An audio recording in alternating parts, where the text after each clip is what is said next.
बिस्मिल्लाहिर्रहमानिर्रहीम अस्सलाम वालेकुम नाजरीन मोहतरम। जैसा कि आप लोगों को मालूम है कि आजकल सऊदी वीज़े के साथ साथ दुबई वीज़े में भी बहुत ज़्यादा बहरान जारी है। दुबई वीज़ा भी पाकिस्तानियों के लिए बैन है और कुछ लोग कह रहे हैं कि ये ओपन हो गया है।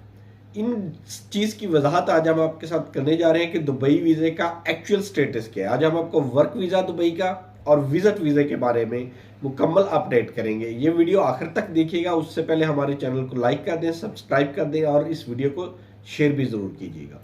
अगर हम वर्क वीज़े की बात करें तो दुबई वर्क वीज़ा पाकिस्तान के लिए बैन है प्राइवेट सेक्टर के लिए। दुबई गवर्नमेंट सेक्टर और दुबई सेमी गवर्नमेंट सेक्टर, इन दोनों सेक्टर्स के लिए पाकिस्तानी वीज़ा बैन नहीं है। यानी गवर्नमेंट सेक्टर की कंपनीज और private sector semi government sectors की कंपनीज के वीज़े इशू हो रहे हैं पाकिस्तानियों के लिए, और अनकरीब प्राइवेट सेक्टर्स के लिए भी इसको ओपन कर दिया जाएगा। और अगर हम विजिट वीज़े की बात करें, विजिट वीज़े में उन्होंने बहुत ज़्यादा रिस्ट्रिक्शन कर दी है।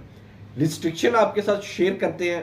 सबसे पहली रिस्ट्रिक्शन, अंडर 40 वीज़ों में रिजेक्शन बहुत ज़्यादा आ रहा है, और 40 साल से प्लस एज के जितने भी कैंडिडेट हैं, अगर उनके वीज़े स्टैंप हो रहे हैं, उनकी ट्रेवलिंग में बहुत ज़्यादा इश्यूज आ रहे हैं। फॉर एग्जांपल, आप एयरपोर्ट पर जाते हैं, आपके पास कंफर्म बुकिंग होनी चाहिए होटल के। जितने दिन की आपकी रिटर्न टिकट है, सपोज आपकी 15 दिन की है, 20 दिन की है, तो आपके पास 20 दिन होटल बुकिंग कंफर्म होनी चाहिए। सेकंड, आपके पास मिनिमम 3 से 5,000 रियाल होना चाहिए, यानी 3,000 रियाल दिरहम, 3,000 दिरहम से 1 रुपया भी कम नहीं होना चाहिए।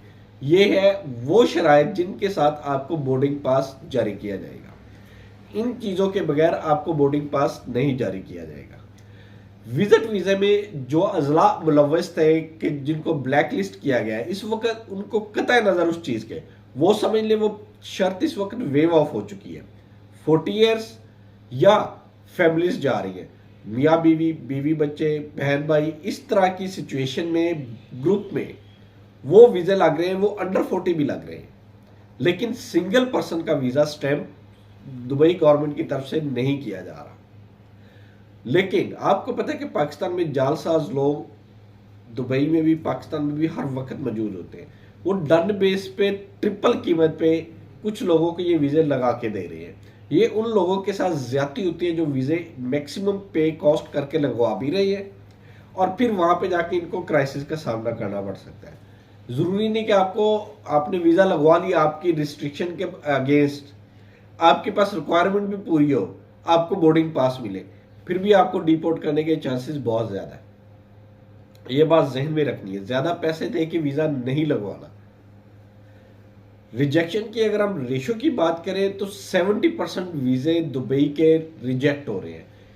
लोकल जो अच्छी कंपनीज हैं, जो अच्छी ट्रैवल एजेंसीज हैं, रेप्यूटेड ट्रैवल एजेंसीज हैं, वो नए केस इस बिहाफ पे पकड़ते हैं कि हमने आपका वीज़ा लगाया, रिजेक्ट हुआ, किसी भी किस्म की कोई रिफंड चार्जेस नहीं है, आपकी टोटल पेमेंट ख़त्म हो गई रिजेक्शन की सूरत में।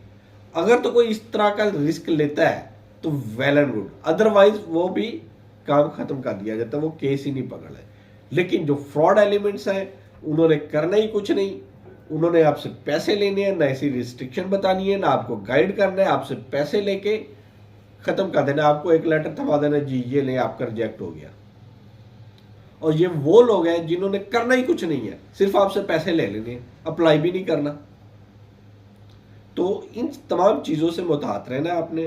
एजेंट के हत्थे नहीं चढ़ना, प्रॉपर ट्रैवल एजेंसी जाना है, ऑफिस जाना है, ऑफिस की देखभाल करनी है कि आया कि ये बंदा यहाँ पे प्रॉपर है या नहीं है। हफ्ता 10 दिन पहले तो इसने ऑफिस नहीं बनाया, परमानेंट है कि 5-7 साल से इधर काम कर रहा है। मार्केट से आपने इंफॉर्मेशन लेके देखभाल के फिर आपने पैसे हैंड ओवर करनी है। तो इंशाल्लाह इस तरह की आगाही मुहिम और मुख्तलिफ किस्म की इंफॉर्मेशन जो आपकी सहूलत के लिए, आपकी गाइडलाइन के लिए हम आपको प्रोवाइड करते रहेंगे। लेकिन रिक्वेस्ट आपसे यही है कि हमारे चैनल को लाइक करें, सब्सक्राइब करें और ज़्यादा से ज़्यादा शेयर करें, ताकि ऐसी इंफॉर्मेशन तमाम लोगों तक पहुंचती रहे। अल्लाह ताला आपका हामी नासिर हो। अल्लाह हाफ़िज़।